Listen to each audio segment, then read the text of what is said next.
What's up, guys? So today, I want to talk about the Eternals movie. Personally, do I think it was good? Not really. I thought it was one of the MCU's weakest films, to be honest. But let's talk about it anyway. So the Celestials, ancient beings who created existence, basically created the Eternals, human-looking beings with extraordinary power to protect the Earth and further along the human race. Each Eternal has a certain ability. Ajak, the leader, has regeneration. Sersi can turn any element into whatever she wants. Icarus has laser beams. Ha! Fucking laser beams! Better than fireballs, you pussy! Gilgamesh has super strength. Kingo has energy blast. Thena has a sword and shield. Phastos can build or create anything. And yeah, this is Sprite.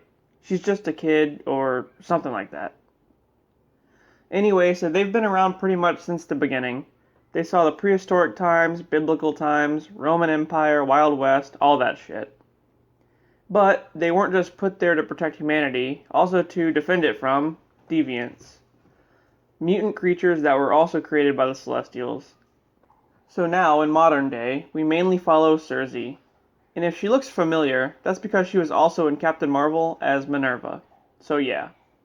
Anyway, so she's dating this schoolteacher named Dane Whitman, and one day they come across a deviant. Which is weird because the Eternals killed all of them ages ago.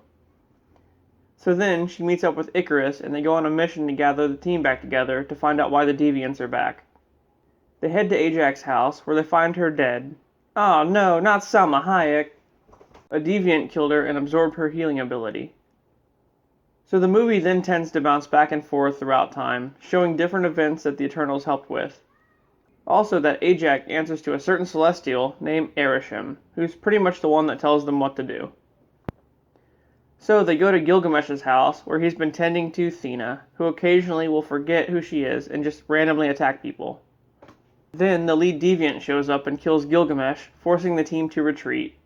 The deviant absorbs Gilgamesh's power and then becomes humanoid. They meet up with Phastos, who's living a quiet suburban life, and he takes them to get their original ship, which has been stored in the desert all this time. Meanwhile, Sersi was dubbed the new leader of the Eternals by Ajak if anything were to happen to her, and Sersi starts to question the intentions of Arishem and the other Celestials. Sometime later, they discover the true reason why they were tasked with furthering the existence of humanity. Basically, a long time ago, a seed was planted in the Earth's core, and the more people that are on the planet, the more energy the seed gets to grow into a new Celestial. So apparently when they birth a Celestial, they just start them off inside of a planet, and then, I guess, when they're born, the planet blows up. So, fuck the Earth, I guess, right? Of course, Sersi favors human life over the Celestials and turns on Arishem. She and the other Eternals devise a plan to prevent the Celestials' birth by joining all of them together in a hive mind so that Sersi can use all their power to kill the Celestial. Out of nowhere, Icarus challenges her and then becomes the villain of the film when it's revealed that he was the one that killed Ajak, because she wanted to turn against Arishem too, and he wasn't having it. Then, suddenly, Icarus and Sprite attack the team. Makari, the speedster of the group, takes out Sprite pretty quickly, and then the main deviant shows up and attacks Thena, who then cuts him into like a million pieces with her sword. Phastos subdues Icarus long enough for Sersi to freeze the Celestial into a statue. But it's like really awkward because it's kind of peeking out of the ground, and I guess they just leave it like that? So, I don't know. Icarus then realizes he was wrong, and to punish himself, the motherfucker just flies into the sun. Like the whole thing, Icarus flew too close to the sun? Yeah, like he literally flies into that bitch. I mean, you could have just, not done it again, but whatever. So then, Sprite asks to become human and live a normal life. So, with her newfound power, Sersi grants her the wish. Afterward, half the team is celebrating in a park.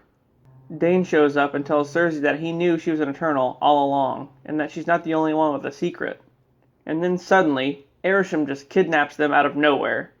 He's pretty pissed that they killed his bro. The other half of the team is on a ship traveling in space when they're joined by a newcomer who turns out to be Star Fox, Thanos' brother, who tells the team he knows where Arishem took their teammates. Then, after the credits, we see Dane Whitman take a really old sword out of a chest, which I guess will lead to him becoming the Black Knight. The end.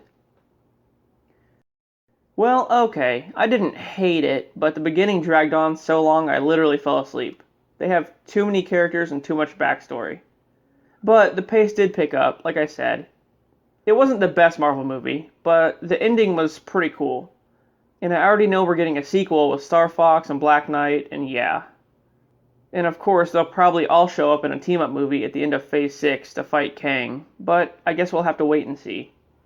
Alright, guys. Bye!